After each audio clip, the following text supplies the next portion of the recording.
And a look at the lights of Charlotte, North Carolina, sparkling in the sky. Just stunning.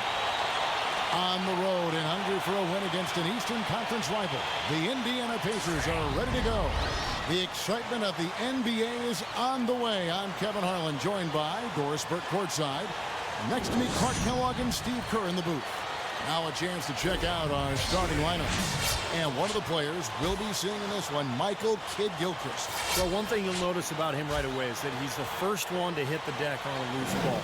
Plays so hard with relentless energy.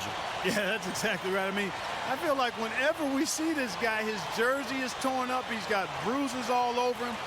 He's just a rugged player and a guy you love having on your team. And they're looking forward to some production from Roy Hibbert now that he's back. Yeah, and the fans have been waiting for this moment for a while. I'll bet they're going to let him know how happy they are to have him back on the court. He's worked extremely hard to return to the lineup as quickly as possible. I know he's been waiting for this day, too. Yeah, Clark, the work they were able to do while he was out impressed me. I mean, they deserve a ton of credit for not panicking and continuing to play good basketball without him. Granger with the bucket. How in the world did they let him get that wide open? Here's Kidd-Gilchrist. Well, you look at Paul George, my man, PG-24, young swingman out of Fresno State. Boy, he had a terrific year last season, was the most improved player last season, and a first-time NBA All-Star. You consider how young he is, just turned 23, and he's got the potential to make plenty more All-Star games, and I think he could ultimately be a Defensive Player of the Year at some time in his career. On the clock.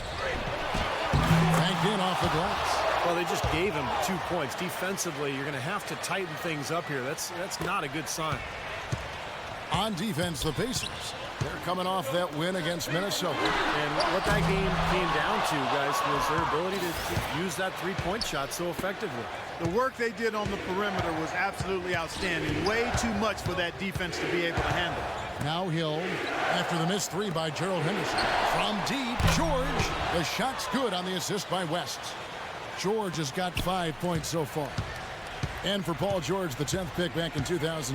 What a terrific find for the Pacers. Well, he was already a good player, but I think the injury to Danny Granger last season created the opportunity for George to really emerge as an all-star. And that's exactly what he did. Dangerous inside and out, excellent defensive player. Has a chance to be really special. Late reaction from the defense, and he's always going to make good on that. Kidd-Gilchrist, the pass to Henderson. And again, Charlotte with the triple. You gotta respect him out there. He can hit that shot. The first quarter of action, 2 minutes in. Over to the left wing. Knocked away. It's stolen by Jefferson. Here's Morris. Granger with the defensive effort. Last outing for Charlotte, they won that game against Boston. You know, so often in the NBA we talk about how you have to earn your points the hard way, but it didn't seem like that was the case. Everything came pretty easily. Too many of their points came the easy way, Steve. You're right. On dunks and layups against a defense that didn't really put up much resistance. You might not think of him as a laser three-point shooter, but that shot was there for him, and he had to take it. Hill against Kidd-Gilchrist. Hill dishes to West. Here's Granger. Cannot hit. Some solid defensive work there from Cody Zeller. Here's Kidd-Gilchrist. And the Bobcats another three. All these open threes they're giving up have really been the driving force of this run. I agree, guys. And the points add up in a hurry when you start giving up easy looks from long range. Here's Granger, and there are the Pacers with another bucket. Here's Kidd-Gilchrist. He had 22 points in the win against Boston. And, you know, you talk about Frank Vogel, guys, and the Pacers. It seemed he won over his roster from the moment he took over. He placed a lot of confidence and trust in his players, and most importantly, brought a breath of positivity and positive energy to that locker room or to that team. And here is Granger after Gerald Henderson hitting the three. The drive by Granger. Tries to keep it alive. And that's out of bounds. Indiana will retain possession. And I think Doris Burke has something for us right now. Doris? Earlier I spoke with Frank Vogel I asked him what their focal point would be defensively, and he said that Al Jefferson is at the top of their scouting report. With his smooth, low-post repertoire and mid-range shooting touch, he can put up points in a hurry. He said they'll try to steer him to his left hand as much as possible and just hope for the best. Kevin, we'll see if they can force him into a tough night. All right, Doris, thank you very much. And back to Vogel, he really helped instill the identity of this Pacers team of toughness and defense and speed and willingness to battle. Yeah, it's a perfect fit with their personnel. The way he motivates this team to defend and play with that edge. I just love this group, the Pacers team, the talent, along with Frank Vogel. Just a really nice fit. Here's Kid Gilchrist following the score by Indiana. Henderson, no good. Here's George, and he banks in the layup. George has got 9. Yeah, he put himself in great position to finish that break off, guys. Yep, right to the rack. Here's Henderson. Off target from three-point range. Indiana's gone 2 of 2 from three-point range here in the first quarter. And George kicks to Granger. It's Hill on the wing. 1:14 left to play in the first quarter. Scola, no up. For Charlotte, they've gone 6 of 10 from the field in this ballgame. There's the feed to Zeller. Carries it from three-point range. What a start to this game. The offense is both dominated. Tell you what, feels like a game on the playground. Forget about defense, just keep firing. Hill passes to Scola. Shot denied. And so it looks like the Pacers will retain possession here. Some changes for Indiana. Mahinmi's checked in for West. Chris Copeland comes in for Danny Granger. Lance Stevenson subbed in for Paul George. And out of bounds as the Bobcats gain possession. And while we've got a moment, let's check out the best defenses in the NBA. Number 1, the Bobcats. They just don't let you score. I mean, this is a club that clamps down on you defensively. They play hard, and they really compete every possession. There's 49 seconds left in the first quarter. Outside, Green. A three-pointer off the mark. They can go 2 for 1. Yeah, they need to play it smart. Make sure you get a good shot first, and then maybe a second possession. The putback controls the rebound and puts it back up and in. Scola's got his first basket. Smooth, guys. Very good job there of getting himself in close enough that he could just tip it back in. And you know, those kind of plays in the offensive glass can tell the story sometimes as much as any single play in a game. Yeah, they really can. I mean, they can't allow him to beat them to so many of those offensive rebounds. That'll kill you. There's Green with the 3. The shot's good on the assist by Walker. Green's got himself going with the triple, his first basket of the game. We've got 13 seconds left here in the first quarter. Watson dishes to Copeland. And again, it's the Pacers from deep.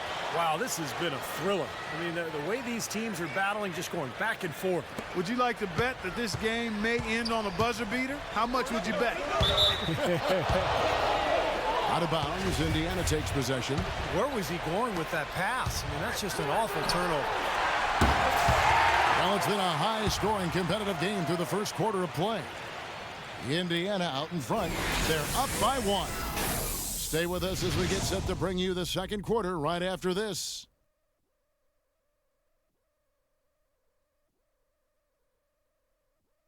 NBA season is in full swing. Stephen Curry and the Golden State Warriors go on the road to battle the Oklahoma City Thunder this Friday, 10 Eastern, 7 o'clock Pacific.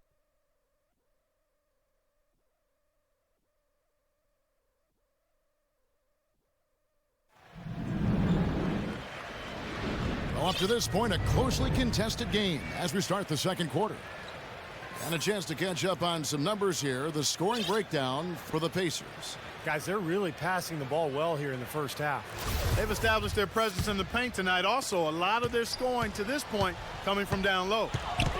Well, I tell you what, the Pacers did a lot of good things last year. Defended well, protected the rim and their home court. And really, the one area for improvement is probably the road record. They could get better in that area. And so in the game for the Pacers. Watson out there with Lance Stevenson. Then it's Chris Copeland. And there's Ian Mahinmi. And it's River at the 5 spot. Well, that's why they're on the lead. Aggressive play at both ends. Very nicely done there. Yeah, absolutely. They made the steal pay dividends instantly in the open floor. Stevenson with it. Well, Clark, as you said, the Pacers didn't play as well as they had hoped to on the road for a team that won the division. They were 19-21 away from Indianapolis, and Steve, not the kind of record they wanted to end with. No, but if you're around 500 and then you can control your home court, you're going to have a good season. And that's exactly what Indiana did. They ended up with the 3rd seed in the East, and all in all, a terrific year. These defenders are putting up very little resistance to the three-point shot. And it's killing them. That's 4 of the last 5 baskets they've allowed have been three-pointers. Now, here's Stevenson. Pass to Copeland. Doubled by Antetokounmpo. Hibbert kicks to Stevenson. 4 on the shot clock. Shot is good, and the Charlotte lead is cut back down to 2 points on the basket from Copeland. Yeah, something that makes him hard to defend is his ability to receive a pass and get off an accurate shot in one quick, fluid motion. So you better beware of where he is on the floor at all times. One of the premier catch-and-shoot guys in the league, Steve. There's no question about it. David West, he's checked in for Indiana. Let's go quickly over to Doris Burke for an update. Kevin, I was able to hear the advice Frank Vogel gave to his team during that last break. He said their plan was to run their offense through Granger. Coach reminded them that he is supposed to be the key factor tonight, and he still wants to see that happen. Guys, they're clearly hoping those changes have an effect even before this game makes it to halftime. Kevin? And thanks for that story, Doris. Good. Granger's got 11. They have repeatedly probed inside in the first half, guys, and it's paid dividends. Yeah, it sure has, Clark. I mean, with as many points as they've gotten in the paint, they really haven't had to do much on the perimeter. Shot's good by Walker. They're getting a bunch of their points outside of the paint. 3 of their last 5 buckets are from three-point line. But the defense isn't making them earn it. I mean, those shots have just come on easy, open look. Now, here is Hill. Still getting warmed up offensively. No buckets yet in the game for him.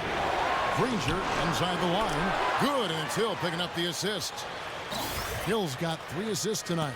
Well, he certainly isn't the one to blame for them being in the hole. He's been on the money with his game. Well, George Hill, one of those unique stories, playing with his hometown Indiana Pacers. He's a native of Indianapolis and Broad Ripple High School. Was drafted by the Spurs. Played in their system for 3 years out in San Antonio and was acquired by the Pacers in a draft day trade back in 2011. And it's worked out well for both teams. Here's Hill after the made shot from Antetokounmpo. A nice shot by George. D there, guys, was pretty much non-existent. I mean, you can't leave a good shooter like that open. It's up a 3, and again, Charlotte with the triple. And prior to last season, the Pacers signing George Hill, 5-year, $40 million extension. He's a good player, a really good combo guard, can shoot it well from distance, can run a team. Maybe not a traditional point guard, but somebody who can help you win. I think it was a good move for the Pacers. So the Pacers call timeout, their first of the game. And this is the first time matched up with the Bobcats this season. And as you'd expect, they pretty much handled this team a year ago. Kid Gilchrist is checked in for the Bobcats. Let's go quickly over to Doris Burke for an update. Well, Kevin, Steve Clifford was just going over the game plan with his team. He harped on their transition defense, telling his guys that he wants quicker reactions when the ball changes hands. As he sees it, they've been too slow to get back. They're not going to wait for halftime. They want those adjustments to have an impact right away. Over to you, Kevin. All right, Doris. Now here's West. What a tremendous game he played against Minnesota. Back to George. Looks for Hibbert. Gets it to him. And that one's good. Hibbert's got 4 points in the quarter. Clark, opposite ends of the conference here. The expectations are pretty much the same as last season. Well, Kevin, you never know what's going to happen. You don't know where the upsets will take place, but they do occur pretty much all the time. Now Hill after the missed 3 from Antetokounmpo. And that's an intentional foul. I have no idea why he was fouling there. And even the foul, I mean, you can't be wrapping guys up like that. I mean, it just doesn't make any sense. That's a meaningless play. Luis Scola, he's checked in for Roy Hibbert. And this is a good time to bring you a rundown of the hottest three-point bombers from the shooting guard position over the course of the last 10 games. And you look at Henderson, second in the league, extremely accurate from beyond the arc. Well, you don't have to be a great shooter to play two guard, but it definitely helps. And pretty much all these guys fit into that great category. And with any of those guys, when they get on the roll from three-point land, I mean, it can last for a while. We're talking a long time. And an opportunity to check out some stats on Gerald Henderson. Fantastic year going on for him. He's putting up 25 points a game, 2 assists, and 2 rebounds. And he's a threat to go off in any game with the way he can score. Yeah, you got to have players like him who can occasionally just take over the game with their scoring. Pacers trail by 3. Hill gets a screen from West. Hill kicks to Granger. Corner shot. It's rebounded by Kid Gilchrist. That's a shot he's got to hit, and you don't get too many better looks from that range.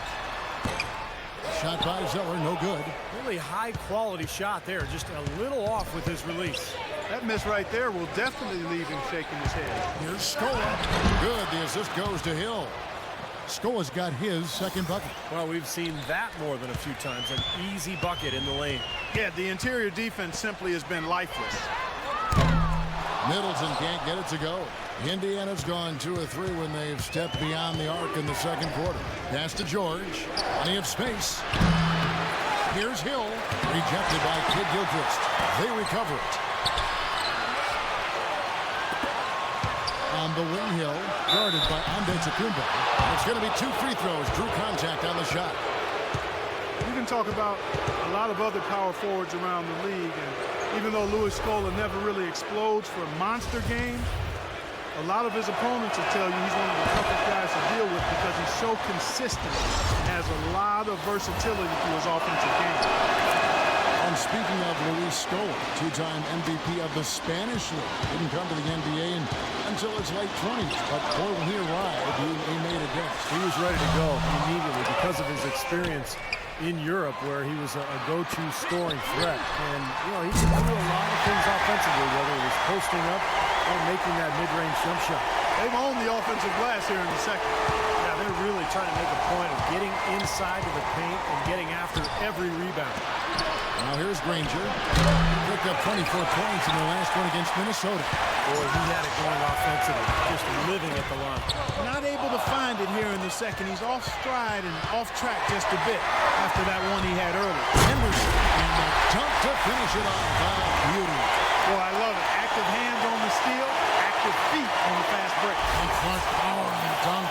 Guys, this is just too close of a game to be giving the ball up like that and then failing to get back in transition. Hill passes to Hill. And there's an intentional foul, but I'm not quite sure what he was thinking. Yeah, tough to explain that one. It looks like he just lost his focus. Pacers have shot 2 free throws, and they're 1 of 2 so far. Free throw drops for Hill. The Pacers making a switch here. Both free throws good from Hill. There's 10 seconds left in the first half. Here's Kid Gilchrist. No good on the shot, a bit long that time. Here's Johnson. No good. And we're through 2 here and a good one. Bobcats lead by 3. And now let's catch up with Doris Burke, who's standing by on the sideline. Doris? Gentlemen, I'm here with Roy Hibbert. And Roy, what do you think the team needs to do coming up in the second half? I think we need to take care of the ball on the offensive end, get back, but we got to do a better job of just controlling the pace of the game. You know, you give a little bit of leeway, but I think we can do a better job in that aspect. Roy, as always, we appreciate the time. Gentlemen, back to you. All right, Doris, thank you. And we'll be back after halftime for the start of the third quarter. Now, presented by Sprint. And everything is in place and ready to go on the halftime show for this Wednesday night. For the Bobcats at Time Warner Cable Arena, they've got a tight one going against Indiana. Off to a good start here in the early going of the season, playing above 500. They've gotten some great minutes out of Gerald Henderson. At over 50% of his shots, you know he's happy about the first half he just turned in.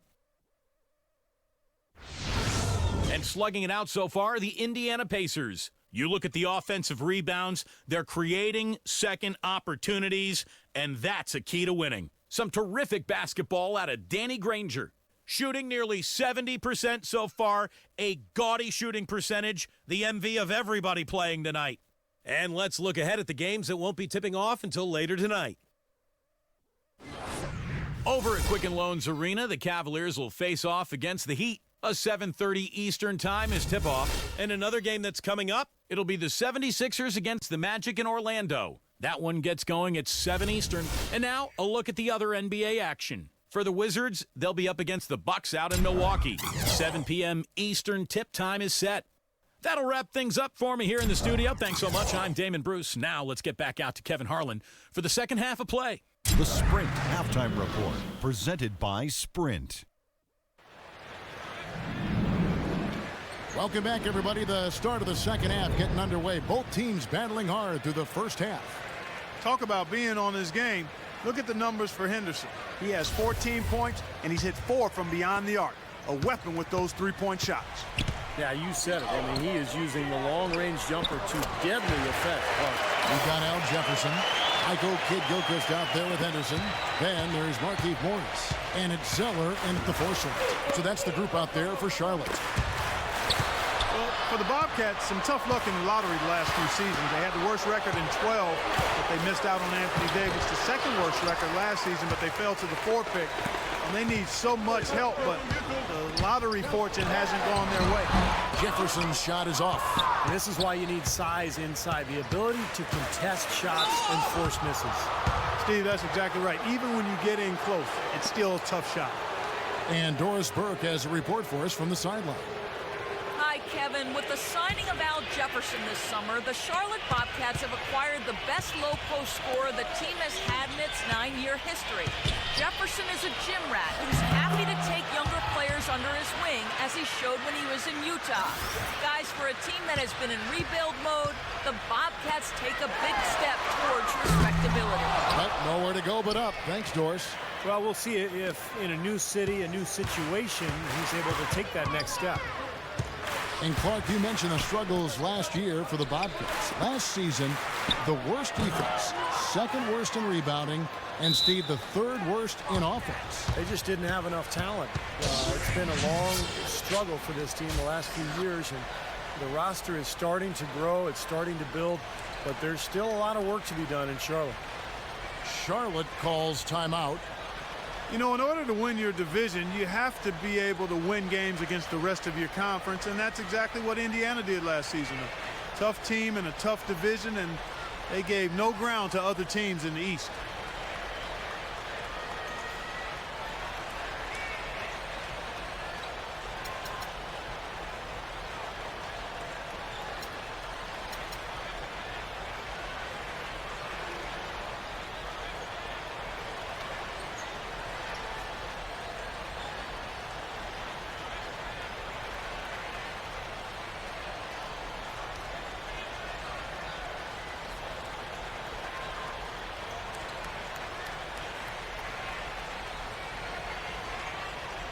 Charlotte making a switch here. Ante DeCumbos checked in. And let's get this update now from Doris Burke, who's across the way on the sideline. Hey, guys, I got a chance to hear what Steve Clifford was saying to his team. He mentioned the need for more use of the pick and roll. It's a basic component of their offense that he said he hasn't seen nearly enough of. Probably a good time to make some changes with a good chunk of the second half still to go, Kevin. Great. Thanks for the report, Doris. And the Pacers, as you mentioned, Clark, very solid against the other teams in the East as they would cruise to a 31-20 record against the rest of the conference. And really, that's because this team is built to handle anything that's thrown at them. Kevin, it's a big, strong, kind of old-school team. They'll pound you inside. They rebound. They protect the paint. There aren't a lot of matchups that seem to bother this team. Timeout called the Pacers. Look at Gerald Henderson. He's been playing really well. He's dialed in from long range. They got to stay in his hip pocket and deny him the catch.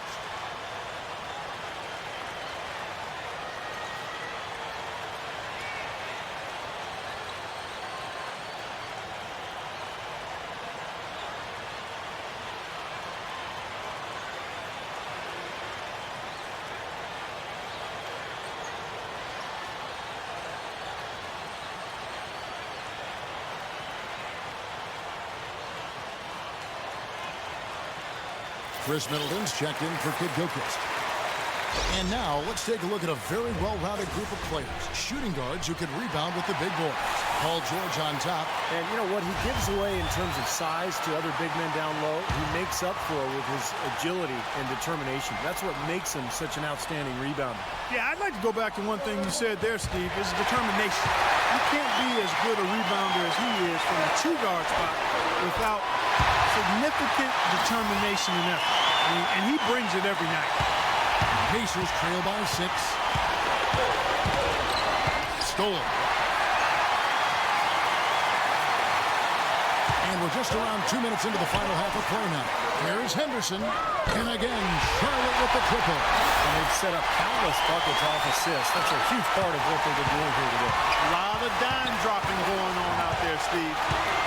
Gerald Henderson coming off his best season, guys. Three-point shooting was one of his weaknesses, and he made a huge leap in that area. Shot around 37% from the arc. Much better than his first 3 seasons.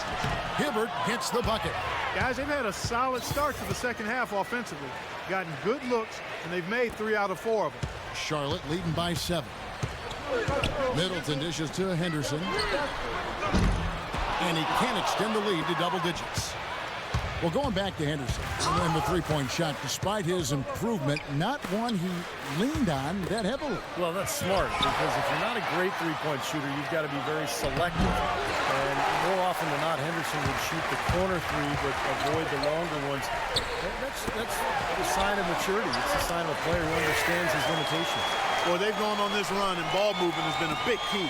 Yeah, they have the defense on the run right now because every pass seems to have a purpose. They're getting great movement, great spacing, and they're really lining them up defensively. So the wing on the left. Hibbert kicks to Granger. Oh, no, he may have gotten injured right there. He's in a lot of pain. So tough to see a player go down with an injury like this. Yeah, it really is, Steve. It's just one of those things, though. You've seen it happen before as well. And you can tell whatever it is painful for him. And Indiana making a change here. Stevenson's checked in.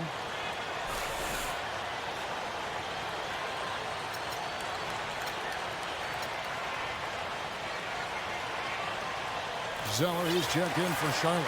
Doris Burke has an update for us. Doris? Kevin, I was able to hear the advice Frank Vogel gave to his team during that last break. He told the huddle they need to go hard to the hoop whenever possible to either draw fouls or get high percentage looks right at the 10. He then made another statement, telling his guys to stay alert and aware when defending the outside shot, saying, quote, they can hurt us on the perimeter if we don't stay right up on them. There's still plenty of basketball left to play, and as we watch how these adjustments play out, Kev, it'll be interesting. Thanks again, Doris. Here's Morris, and it's off from three-point range. You know, normally when you dominate on the glass, it really shows up on the scoreboard, but not so much here today. You're right, Steve. Typically, it is a good barometer that indicates who's winning, but not so. Here's West. Yeah, he's a physical player, Kevin. He's got that strong frame, and he uses it to full advantage. Yeah, matching up with him, you better get ready for impact. High collision impact. His bruising style of play, not for the faint of heart. Well, you got to love the season from David West last year, coming off the ACL tear back in 2011. I think he's completely back as far as that injury is concerned. He was so good last year, particularly in the playoffs. And that one misses. Luis Scola, he's checked in for Roy Hibbert.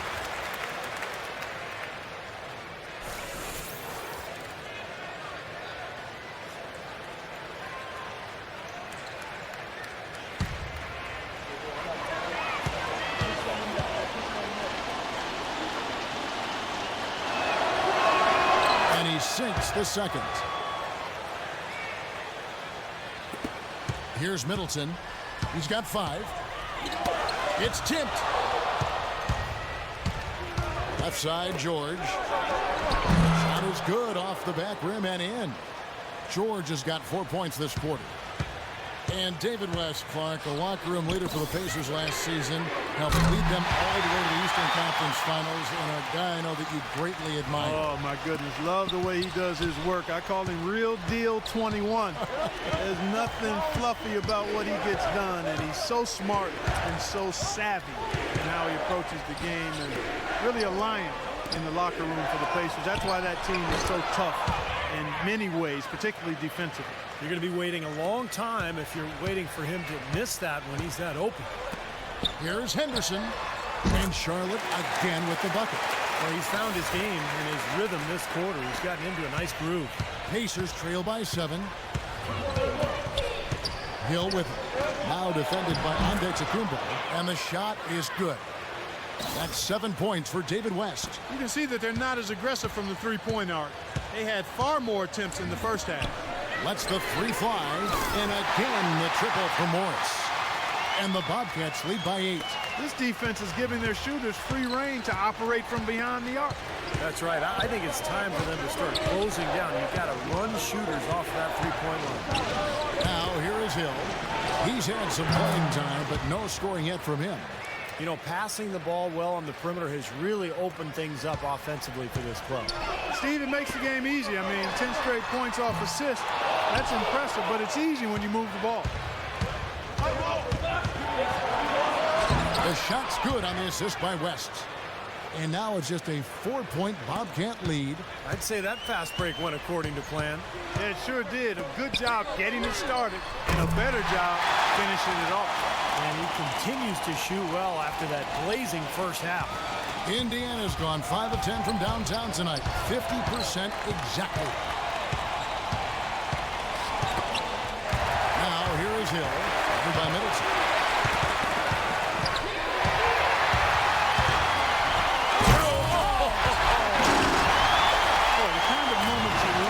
See. Excellent defense leading to a dunk at the other end. Clark, you got to marvel at the transition game when they've got it clicking. It's really explosive. High octane for sure. Oof.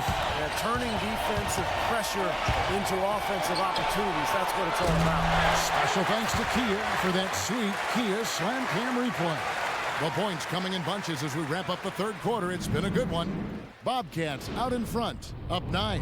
And we're coming right back. Be sure to stay with us as we get started for the fourth quarter. Sunday, December 1st, Kevin Love and the Minnesota Timberwolves take on Kevin Durant and the Oklahoma City Thunder. Be there.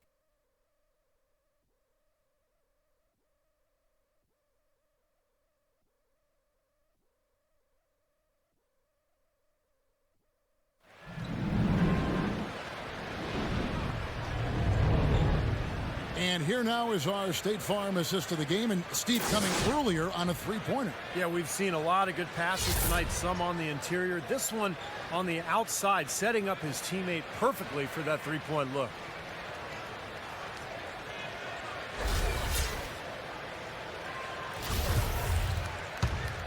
Here's Hill.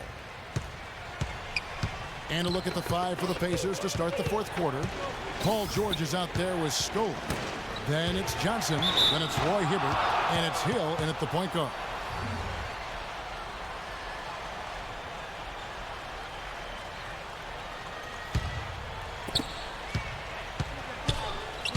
Here's Johnson.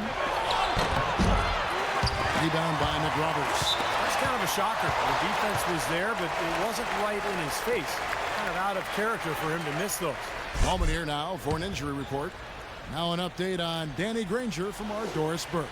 Kevin, I spoke with head athletic trainer for the Pacers. A very somber tone over here on the sideline, guys. It does not look to be good news at all. An injury like this will keep him out the rest of the way tonight and for a while afterwards as well.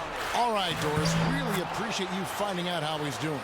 Yeah, let's keep our fingers crossed and hope he's back out on the court soon. Rehabbing is a tough process, Steve, and with any luck for him, it'll be a short one. And Kid Gilchrist gets it to go in. This is incredible. It's been a three-point barrage since halftime. Yeah, whether by design or by accident, it has been impressive. Right side, Scola. Good, the assist goes to Hill. Hill's got his 9th assist in the game now. Great teamwork out there, really helping each other out. They're playing as one. I mean, they're like a symphony. Everybody in harmony and in beat and in rhythm. 5 straight baskets now have resulted because of assists. Timeout called the Pacers. The short rest, very important, and one of the benefits of this part of the game is getting on the same page with your team while having the chance to hydrate with Gatorade. Replenish your energy for the late game push. And refocus, Kevin. You got to take care of your body, and I think we ought to drink some Gatorade here, too. I thought I noticed some slip-ups here the last couple minutes from your end on the play-by-play.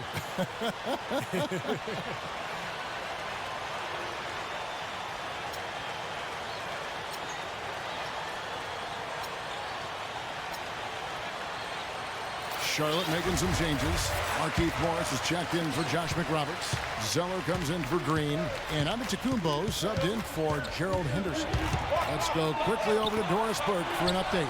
I was able to listen in on what Frank Vogel had to say to his team.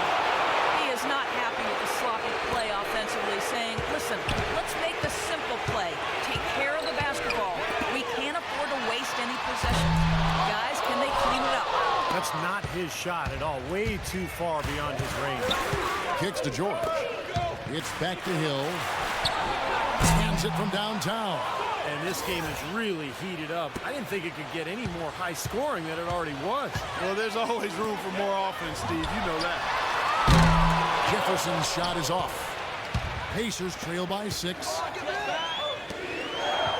Hibbert with it. Picked up by Kid Gilchrist. Johnson attacking again, Indiana.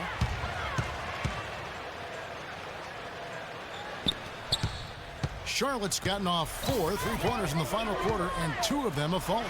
Antetokounmpo, and right on target with the swish. And the Bobcats lead by 6. Indiana's gone 1 of 2 from 3-point range here in the 4th. Dives for it, and that'll be Indiana as it goes out of bounds. Pacers retain possession.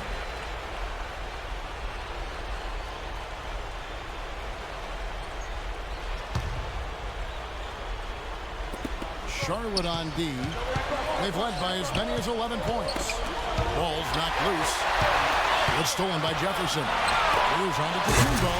Pushes it down to finish the break.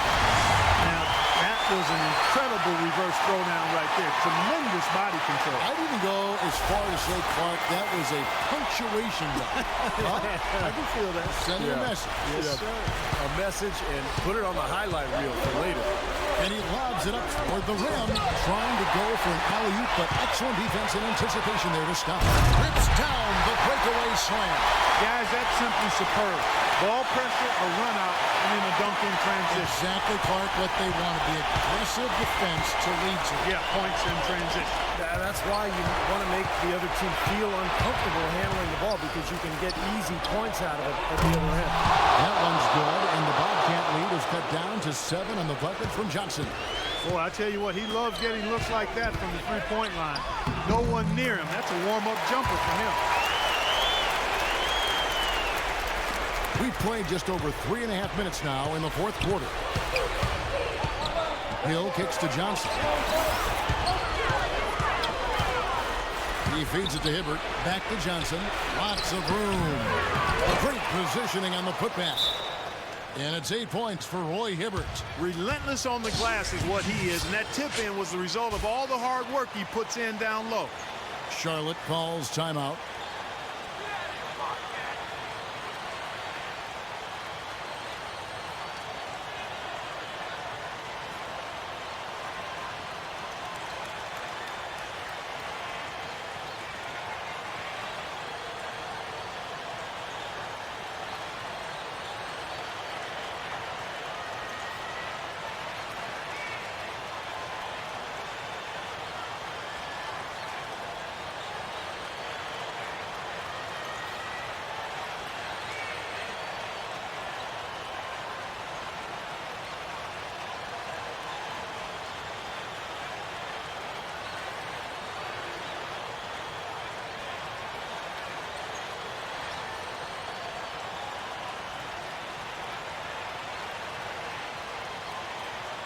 West is checked in for Indiana.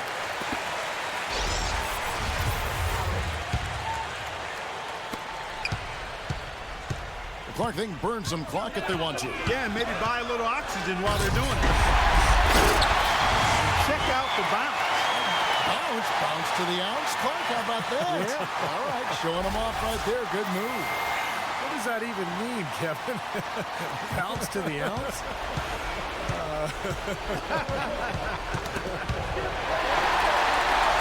Here's Morris, and he gets the bucket. Morris has got the lead up to 11 now for the Bobcats. And what's your take, guys, in the hustle stats for Charlotte? Their high-energy defensive effort has paid off for them, guys, with more than a few steals over the course of the ballgame. The other thing they're doing, guys, is forcing turnovers and then creating points offensively as a result. And it's the Bobcats on the break. And Charlotte again with the bucket. I tell you what, fellas, we're seeing some really good ball movement out there. Yeah, well, 10 of their last 12 points have come off of assists. Hill with it. Picked up by Kid Gilchrist. George fires. Good. The assist goes to Hill. And that's 18 points for Paul George. Zeller with it. West on him. They get it back, and he converts the lane. These defenders are not putting up much of a fight on the interior. It's been embarrassing. That's 10 consecutive points allowed in the lane. And that's not the kind of streak you want to have if you're playing defense. The three from Hill, and that one's good. No matter who it is, that kind of defense is not going to cut it. Bobcats leading by 10. And now just watching the clock wind down, it will turn out to be a win here for Charlotte. Agreed, Steve. And guys, the fast break was run, I thought, beautifully all night by these guys. Clark, I think that was a big part of their success. I love the way they scored fast break points tonight here. It was a key factor in coming out on top. And so this will now translate to 14 wins on the season. And so by winning the first of 3 in this season series, it should give them plenty of momentum and confidence for the next time they'll have to lace their sneakers up against the Pacers. The Pacers making a switch here. Copeland's checked in. Off target with his 3. It's tipped. Charlotte's gotten off 4 3-pointers in the final quarter, and 2 of them have fallen. And Kid Gilchrist kicks to Zeller. It's rebounded by Indiana. Great defense in the paint there, making it tough on the offense. That's what he brings, a presence. I mean, you saw it on that miss. So Indiana ends up with a new group on the floor.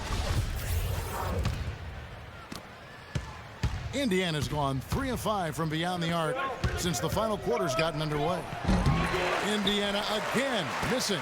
You know, that mid-range jump shot is not his strong suit, even when he gets a good look like that. There's Green with the 3, and that's collected by Mahinmi. And Indiana shooting in the fourth quarter has been efficient at 56%. Here's Watson. Offensive rebound. Mahinmi's shot is good. Very nice pickup of the offensive rebound. And once he gets his hands on it, you know it's going back up and back in. Haywood, no good. Shoots from 12. Misses the shot. So no problem for Charlotte as they get the win. They put on a show tonight, thoroughly controlling each end of the floor. Hey, what more can you ask? And now down to Doris Burke, who is courtside, standing by with our Jordan Player of the Game. Doris? Well, Gerald, we often hear coaches talking about chemistry and focus. What's the key right now mentally for this team and how you guys approach each game? You know, it's just something, you know, you just got to stick with it. You know, we come here every day ready to work and compete every night. So, you know, it's good that, you know, we're playing well and we want to keep it going. Congratulations, Gerald. Thank you so much, guys. Thank you, Doris, for that. And now for Clark Kellogg, Steve Kerr, and Doris Burke. This is Kevin Harlan saying see you next time as we present our Jordan Player of the Game, Gerald Henderson.